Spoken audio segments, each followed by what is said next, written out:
I've always wondered what the next modern film movement would look like. And, well, I think I accidentally uncovered a secret film wave that is the biggest thing since the first camera was built. This is a tectonic shift in the way we view the language of cinema, and it was foretold by filmmakers who came before. The magnitude of this movement is nearly prophetic, and it doesn't come in the glamorous, artsy package we would expect. It's not Sundance worthy, and it will never be seen by critics at Cannes. But it will change the way people are thinking about movies, which is why I'm excited to show you Nerf Wave. Running around with a flip cam, 3 friends, and some Nerf guns, always making to make, copying our inspirations, and never making excuses. Something that seems so simple will play a major piece in changing the future of filmmaking forever.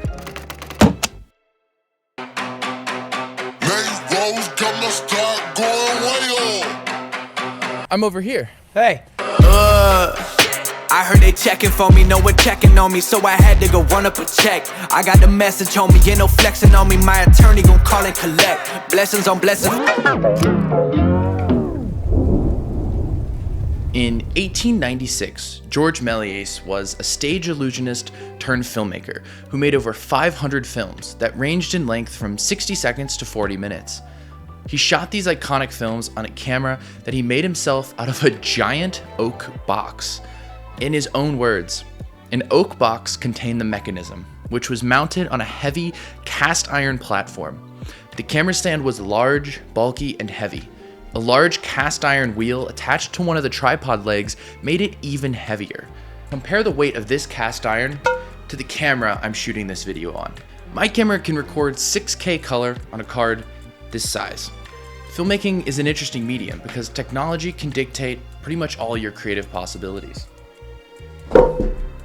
For a majority of film history, the technology behind movie making has been extremely cumbersome and inconvenient. Like an entire room to isolate the loud camera for when sound is recording, or giant lights that heat up the stage. With so much of the film process reliant on technology, it makes sense that creative innovation correlates with technological innovation. Jean Cocteau famously said in the 1940s, "Film will only become an art when its materials are as inexpensive as pencil and paper."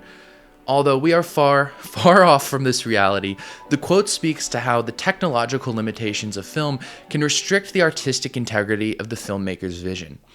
Take, for example, one of the most well-known film movements of all time, French New Wave. One of the pinnacle movies for the French New Wave is Godard's Breathless. The movie opens with Jean-Paul Belmondo racing down the street in his car, chaotically jump cutting through traffic like a YouTube vlog. This was the first time a jump cut was used like this in a serious film, and it was very radical at the time. The technological restrictions of a sequence like this 30 years prior would be a pipe dream. You can't light a scene in a moving car. You can't fit the camera as easily. How would you power the camera? The list of technological limitations would go on and on and on. So, how did Godard do it? Well, he chose this Eclair Camaflex camera. Not just because it's small, but because it was the only camera capable of using 400 ASA photography film. That means he can just use natural light. He doesn't have to set up lights. And without this, the scenes in Breathless wouldn't be the same. Well, they probably wouldn't exist. So my point is, film waves progress with not just their ideologies, but also in tandem with the technology that the filmmaker has access to. Notable film movements like Italian neorealism, Dogma 95, and African New Wave cinema all share similar correlations with their technological breakthroughs. Now, what does this history lesson have to do with YouTubers and Nerf guns? Absolutely everything. So, while Breathless is one of the first movies that come to mind when I think about the French New Wave, the Nerf Wave equivalent has gotta be Nerf Squad Drug Bust. The story of 2 war heroes as they disrupt the Taliban drug trade and save the day. It might look like a silly make-believe short film, but these kids are utilizing parallel editing to give context to the scene, camera tricks to make more enemies out of thin air, and also insane pyrotechnics. And if you still don't believe this is one of the greatest short films of all time, it's currently sitting at 175 million views. This is a pristine time capsule that provides a look into the filmmaking process of a completely new generation. But where did this process come from? How did it develop? Luckily, there are dozens of cinematic parallels between Nerf Squad and another film, Frozen Crossing. Could this serve to be the original inspiration for Nerf Squad? I mean, I think so I'll show you why. Frozen Crossing was made by a legendary group of filmmakers, my personal favorites, Corridor Digital and Freddie W.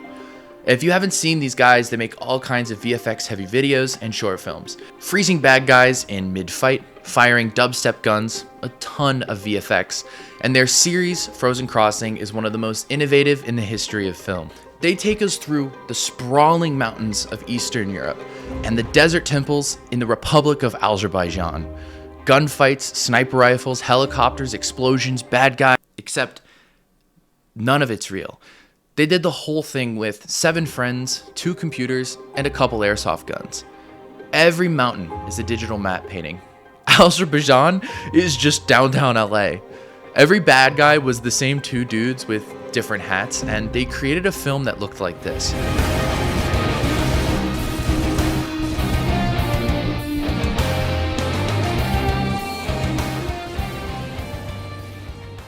So, Corridor Digital posted Frozen Crossing on May 12th, 2010, and Nerf Squad Drug Bus was released on July 1st, 2010, about a month and a half later. Nerf Squad wasn't just inspired by Frozen Crossing, it was a direct response. So on one hand, you had the internet, a new place that oversaturated these kids with information and content, and on the other hand, you had easy-to-use consumer filmmaking products like flip cams and Canon Rebel T3Is. And better computers. It all set the stage for one of the most unique waves of film that I could have imagined, and that would be Nerf Wave. I have no idea how many of these Nerf videos were made, potentially millions, but try explaining this to the filmmakers that came before. You can just download a jet, shake a tree, and add a sound effect. Boom, that's a jet flyby. And then a group of 12-year-olds can copy that process step by step and put it out into the world. The way we went from George Méliès's giant wooden box to a flip cam and DSLR marks a whole new era for filmmakers everywhere. That is what Nerf Wave stands for. Running around with a flip cam, 3 friends, and some Nerf guns. Always making to make, copying your inspirations, and never making excuses.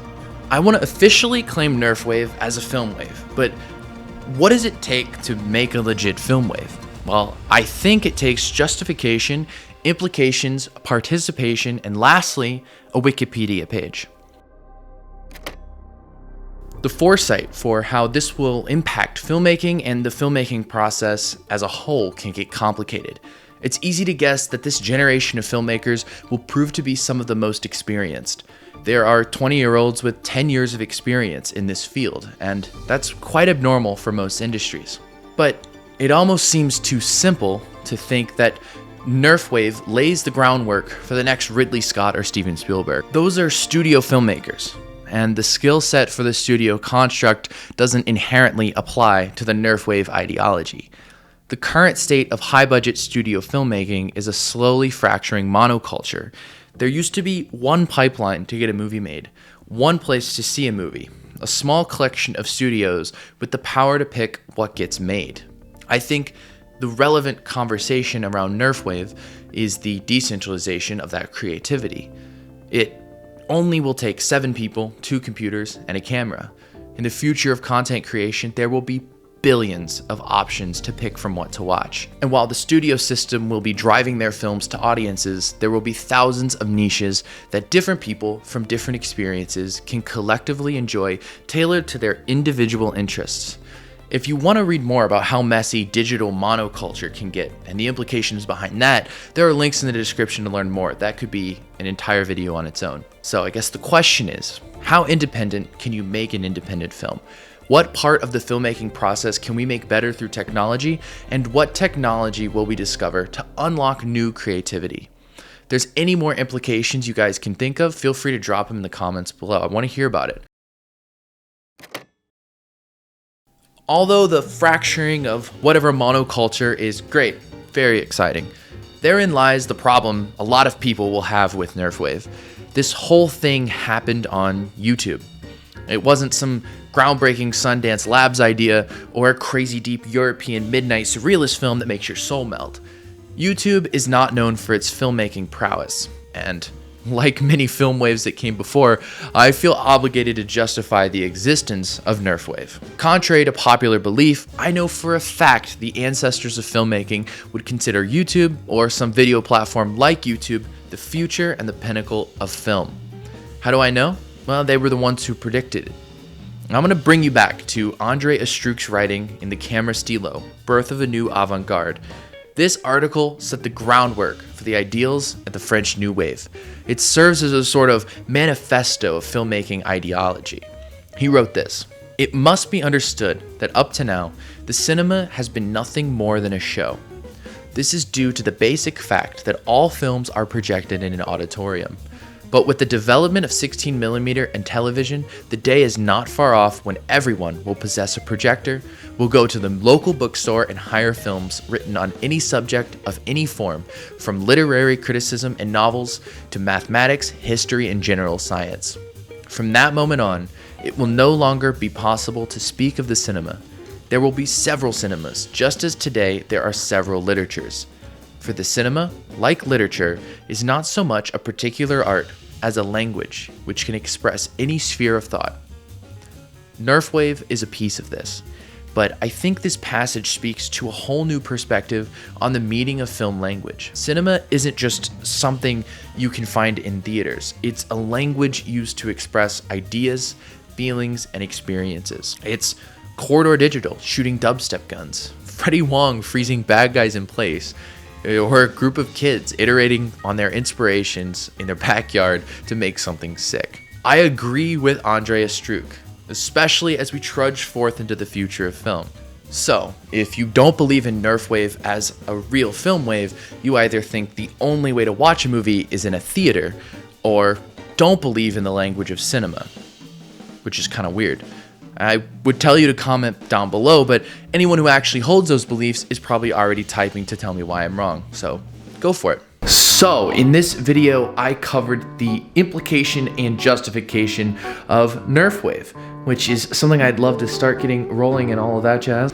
But I'm sure you noticed that I did leave out participation and a Wikipedia page. They both go kind of hand in hand. Wikipedia page requires a lot of articles, requires a lot of people vouching for it, and that's all going to be covered in future videos. One of the best ways you guys could support Nerf Wave to really get the ball rolling is to like the video, subscribe if you want. It's free and you can cancel later. And guess you'll have to see what comes next and join us for the next one. All right, goodbye.